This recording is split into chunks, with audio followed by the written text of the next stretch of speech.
The views and opinions expressed by the hosts of Black Talk Radio News and any guest represents their views and their views only and do not necessarily represent the views of the Black Talk Media Project or the Black Talk Radio Network. Welcome to this Black Talk Radio News Report. My name is Scotty Reed. Former 60s-era civil rights activists who have been in office for far too long are part of the liberal establishment cabal in the Democratic Party that prevents progress on progressive issues in these modern times. One such person is Representative James Clyburn out of South Carolina, the number 3 Democrat in the U.S. House, representing pharmaceutical companies instead of the poor people suffering a range of issues in his South Carolina district. People like Clyburn rode Dr. King's coattails into public office and now represent those who are against the very policies that King advanced, using words like socialist as a pejorative to attack progressives, the same attacks used against the civil rights movement and Dr. King by racist politicians and members of the press.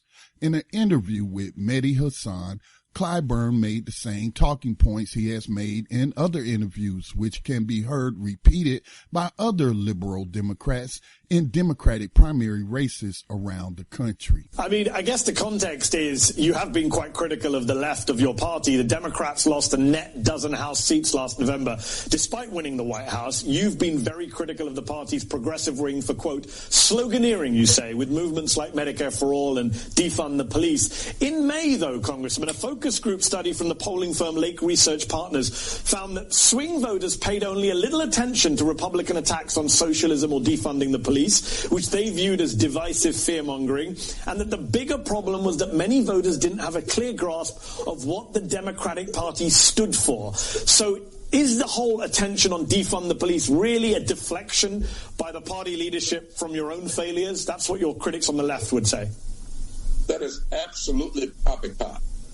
I know what I'm talking about. I'm out here with the voters every day.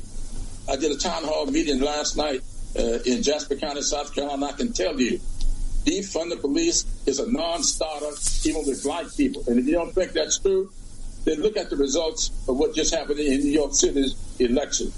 So the proof is in the pudding. I know what I'm talking about. I talk to people every day. And defund the police is a chokehold around the Democratic Party. And let me remind you, if you're going to categorize left and right, I'm on the left of my party. Nobody can call me anything but a progressive. And been one all of my life. Met my wife in jail, being progressive. So, come on. And I appreciate that.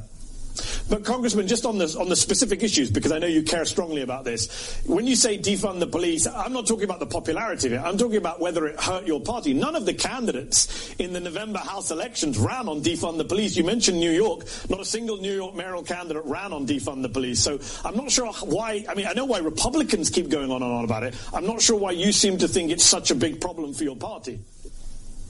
Ask Jimmy Harrison, who was running for the United States Senate here in South Carolina. Just ask him. Ask Abigail Spanberger up in Virginia why I said it. I said it because it's real. It's a real problem. We should stop sloganeering. In 1960, Burn, Baby Burn destroyed our movement. And defund the police will do the same thing to progressive movements today. This kind of sloganeering does us no good. I take your point on sloganizing. I guess the problem is I watched a lot of Republican attack ads last November. They did mention defund the police. They also mentioned Nancy Pelosi. I'm sure you wouldn't say Nancy Pelosi's to blame for you losing. They mentioned corruption. The problem is Republicans are going to attack you always as socialists and lefties. And I think the problem becomes, are you kind of agreeing with their attack on your own party by talking so much about it? I guess that's the discussion. Clyburn obviously is lying here. Clyburn and other liberals are claiming that they are losing elections because of sloganeering, which is ludicrous considering sloganeering has been part of politics for a very long time. Barack Obama campaigned on change you can believe in. And not coincidentally, the Democrats lost a lot of congressional seats during Barack Obama's 8 years in office, and none of them were running on, quote unquote, defund the police. Then you had Hillary Clinton campaigning on I'm with her, and Joe Biden campaigned with a slogan, a fight for the soul of America. So sloganeering is a very big part of politics. And I think Clyburn knows that. As long as he's been in Congress for decades, he certainly knows that. But like Mehdi Masson pointed out, you're basically sounding like a right-wing Republican and just launching these attacks using terms like socialist, just as you might hear from someone like Ted Cruz. Of course, slogans are fine for Clyburn's liberal friends, but he takes issue with slogans that refer to progressive policies like Medicare for all and, quote unquote, defund the police, a particular slogan he attributes to Democrats losing elections for Congress, something liberals seem to think just started happening when, as I said before, they continue to lose seats under Obama. And most, if not all, of those who lost campaigns never ran on defunding the police, as Mehdi Hassan pointed out to Clyburn in this interview.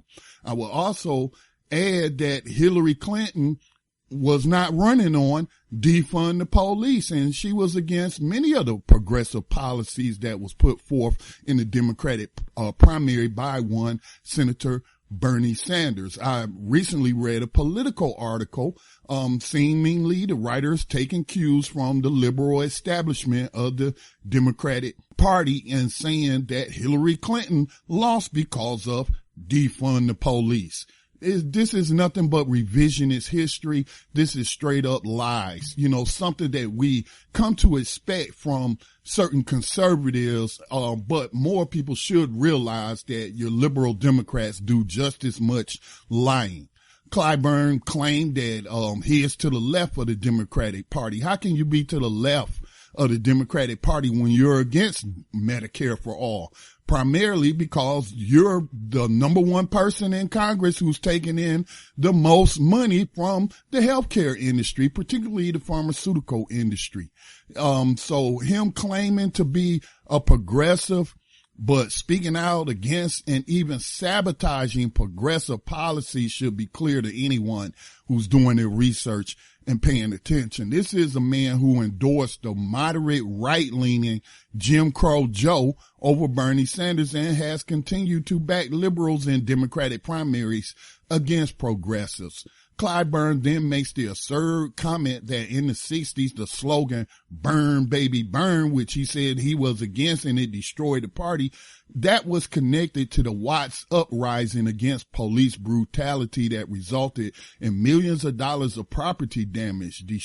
And him claiming that destroyed the civil rights movement instead of placing the blame squarely on the shoulders of J. Edgar Hoover and his COINTELPRO illegal activities that sought to frame and or assassinate black leaders like Dr. King, like some of your Black Panther leaders.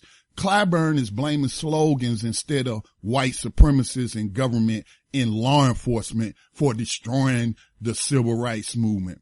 The film Judas and the Black Messiah, which came out this year, focuses on the FBI's activities to destroy both the civil rights movement and the more radical Black Power movement. Dr. King and Malcolm X and many others were killed by assassins' bullets, not slogans, although the same name calling and political labeling liberals like Clyburn are using against progressives were the same tactics used by anti-civil rights forces in attacking the civil rights movement and the parallel Black Power movement of the 60s.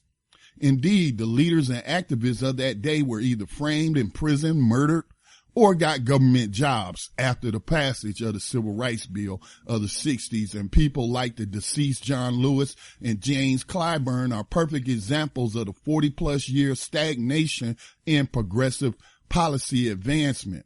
What really raises my ire about Clyburn and most of his fellow members of the Congressional Black Caucuses and its shadow super PAC, the Congressional Black Caucus Political Action Committee, funded by corporations, of course, is that these individuals should know about the illegal activities of the FBI and U.S. government to murder and jail 60s, 70s, and 80s era freedom fighters. They have yet to hold a single hearing, congressional hearing, about COINTELPRO or call for the release of the many political prisoners who have been rotting in prisons as a result of their human rights activities and willingness to challenge the police state. Getting back to the police state that has existed for black people since the colonial days under the British, as waves of racially diverse protests in the wake of the murder of George Floyd, it is evident that one key demand is to end qualified immunity given to law enforcement officers, shielding them from liability in civil courts for their individual actions in the performance of their duties. These laws across the nation, again, are known as qualified immunity and puts community taxpayers on the hook for the multi-million-dollar settlements for police misconduct cases in cities, towns, and counties every year. While his fellow Democrats like Cory Booker try to pass legislation in the Senate to end qualified immunity, which includes attempting to negotiate bipartisan support, Clyburn is reportedly undermining his own party's police reform in Congress. Please check out some of my sources on the post, and please continue to support Black Talk Radio News by making a tax-deductible donation to the Black Talk Media Project. This has been Scotty Reed. Hello, this is Scotty Reed, and thank you for listening to this podcast and sharing it with others. Please consider making a donation to the U.S.-based nonprofit media organization, Black Talk Media Project, in support of its efforts to elevate independent black voices. You can also support the work by joining the network's social media community, BTR Community, for just $24 a year. Black Talk Media Project is leading the way in the production of grassroots black media.